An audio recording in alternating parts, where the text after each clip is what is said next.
Hello guys, my name is Wale Faron. I'm a tech entrepreneur and you are watching Tech Roundup, your weekly opinion, views and analysis of the top tech events happening around the world with a focus on Nigeria.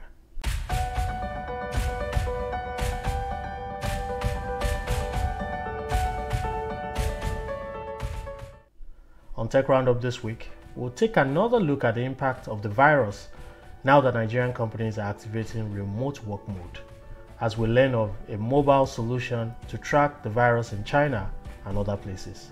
We'll wrap up the show with the news that Square has acquired a banking license in the US.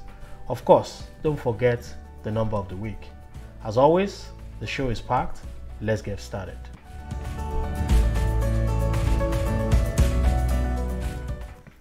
We're certainly living in unprecedented times. An indicator which calls for concern is how the number of coronavirus cases have increased from 2 to 46 in the span of only 1 week in Nigeria. And you can see the world tracker on your screen. Unfortunately, this continues to rise with each passing hour. Many countries are reaching a rather critical infection juncture where things may likely get out of control. The Nigerian government, especially in Lagos, has begun to implement the self-quarantine rule for its residents. Over the past week, churches, mosques, and even banks have begun to take precautionary measures against the spread of the virus. For example, Union Bank had announced that they have instructed their employees who can work from home to do just that during this period. EcoBank sent a circular to vendors to stop showing up at bank locations except on essential services that require pre-approval. Even more recently, Access Bank announced that an individual who recently visited one of their branches had tested positive for the virus, and so the bank urged its customers to take full advantage of their digital platform for all their banking needs.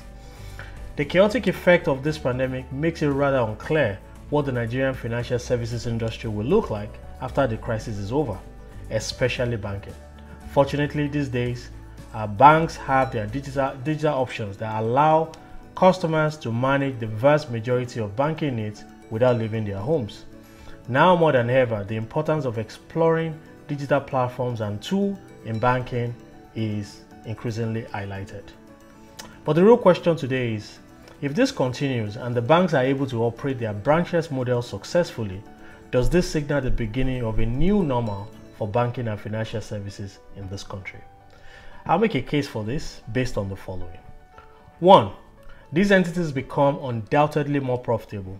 The underlying operational costs of running a branch will no longer be required, and that adds to the bottom line. The marginal cost of servicing each customer becomes lower. 2. With this model, banks will be able to focus on financial inclusion, and financial inclusion can take center stage. Tools and operational focus can be devoted to providing financial services to those in the rural areas and suburban locations without huge overhead. And 3, this encourages competition, and fintech can venture into deposit banking, can grant loans at very competitive rates to individuals and businesses, and this may really help to drive the service industry. Globally, there's an indication that the pandemic could hasten all forms of digital banking trends, and bankers are reporting that digital usage is rising alongside the proliferation of the virus. In many cases, the usage is surging.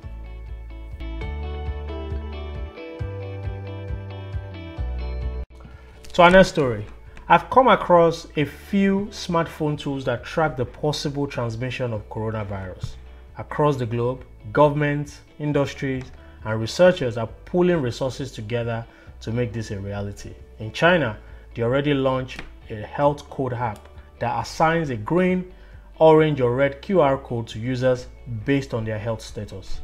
A code combined with other factors that tells users if they have come in contact with someone who might already have had the virus, and dictates whether users should be out in public or quarantine, which requires the patient to regularly check in with health authorities.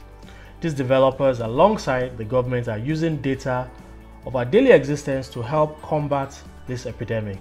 This has probably helped contain the spread so far. In China, the solution had more than 1 million downloads within the first 17 days of its launch, so something must be done, must have been done right. The whole pandemic came out of nowhere and the world is in a state of urgency. We need answers, and most people will try to get that from just about anywhere. This is obviously commendable, even if it doesn't provide all the answers. As the virus begins to spread in Nigeria, I challenge innovators and I welcome collaborations from entrepreneurs out there to help develop tools that can help us break the spread of the virus. This is very important.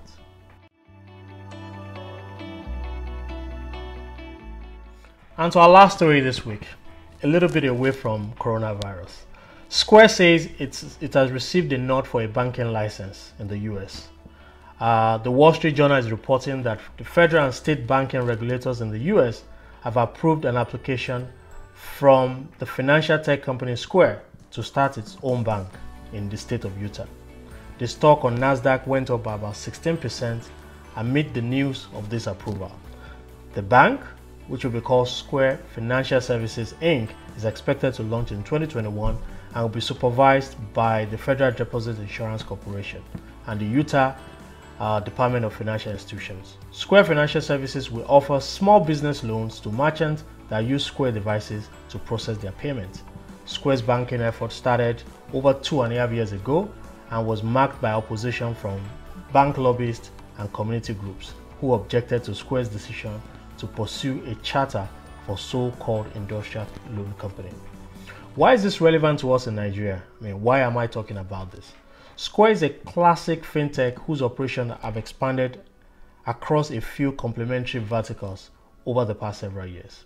It started as an innovative point-of-sale terminal provider before moving to provide technology services for merchants. And now, as a natural progression, it's offering business loans to small businesses it already serves. There are a few Nigerian fintech startups that are solving similar problems, including yours truly, and may take a cue from the progress achieved so far by Square. But to be clear, a few capabilities that Square has developed is driving this progress, and we must understand them. 1. Innovation. Starting in a market with where a point of sale is already fully penetrated, the company innovated and created a new terminal type priced for small businesses and its organs. 2. Capital raise. Square is funded by some of the leading venture capitalists out of Silicon Valley from inception and has used the capital raise to drive innovation and expanded its team to pursue new opportunities, including the bank. Geographic focus. I think this is very important. As successful as it has been, Square almost exclusively focused on winning in the US market, and sometimes that's a strategy that is required to be extremely successful. Our number of the week this week is 466,955. And that's a sad number. That's the total number of global COVID-19 cases across the world as at the time of this recording. It shows how rapidly the virus is growing, and we must find a solution as a people to conquer this. We'd love to hear your comments and feedback, so please connect with me on LinkedIn at Wale Faron and subscribe to the Tech Roundup YouTube channel if you haven't done so. If you're a founder, you should take advantage of our startup profile. Send us a video for a chance to be featured in upcoming episode. If you are launching a new product, please take advantage of a product launch segment now available on Tech Roundup. Please always remember to listen to Tech Roundup on Techie Talk every Wednesday from 1:30 p.m. on Nigeria Info 99.3 if you're in Lagos. Have a great weekend, guys, and see you all again next week. Keep safe. Good night.